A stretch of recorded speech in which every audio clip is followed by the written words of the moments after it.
Chers téléspectateurs, bienvenue sur Africa 24.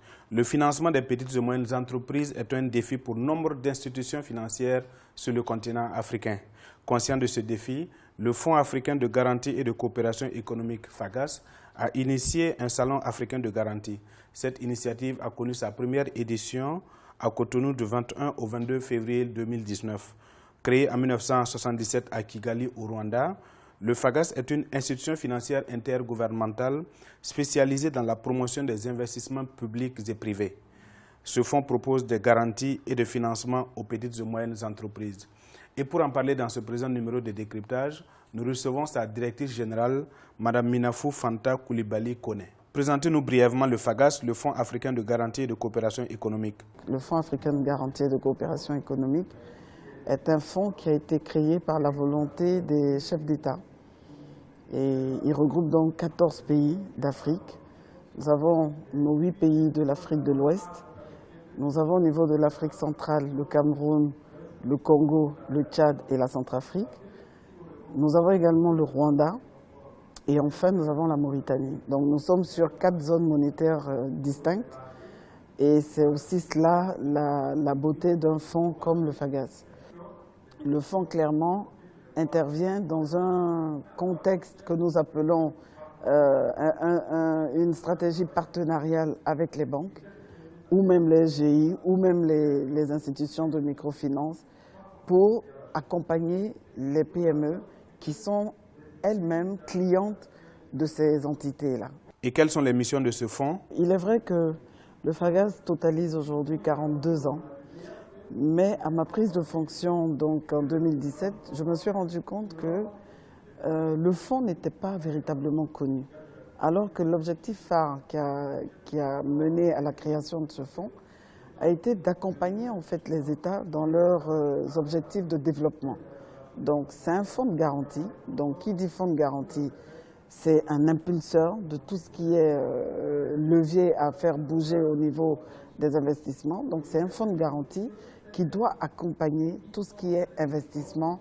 Et depuis 2017, nous avons mis l'accent sur tout ce qui est investissement au niveau des PME.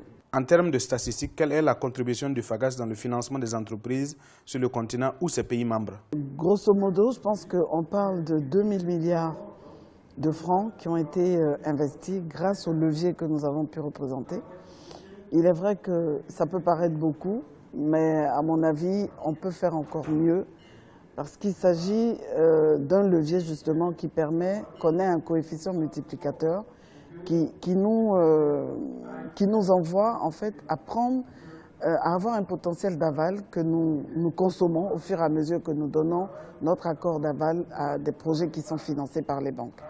Donc c'est environ 2000 milliards, c'est plus de 300 projets qui ont été financés dans les différents États membres, sachant que tous les 14 pays n'ont pas démarré au même moment au niveau du FAGAS. Quelles sont les mesures phares du plan stratégique 2017-2020 du FAGAS? La stratégie se veut toute simple.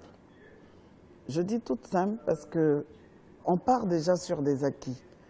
On se dit, quand les banques financent, en général, c'est que le projet, il a un potentiel qui lui permet déjà d'exister.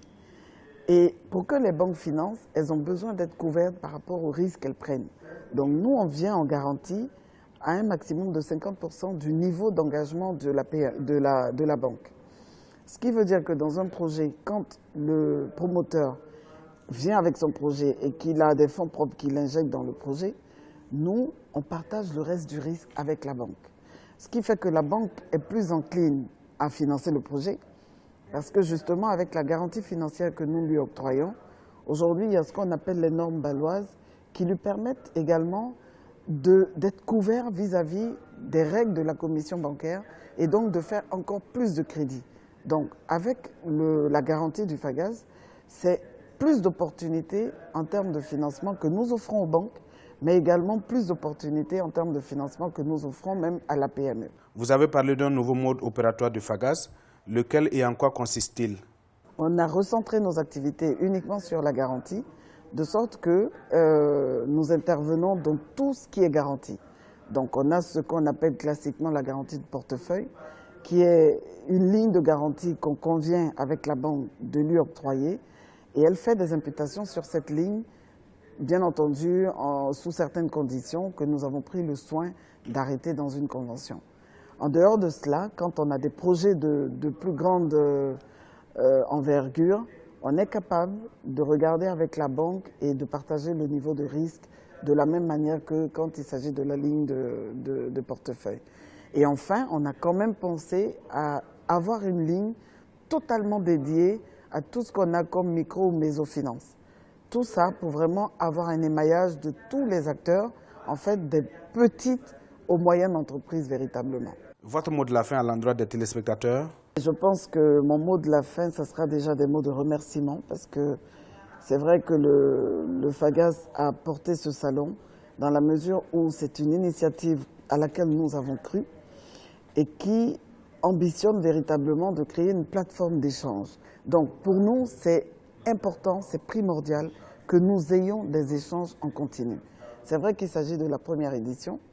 Nous aimerions que ce ne soit pas la dernière et nous pensons, vu l'engouement que nous avons enregistré, que ça ne sera pas la dernière, mais surtout que ce soit perçu comme un bras tendu à l'ensemble de la communauté financière de nos États, comme une plateforme où nous voulons débattre ensemble de ce qui ne va pas pour que, ensemble, nous puissions financer un peu mieux le secteur des PME-PMI.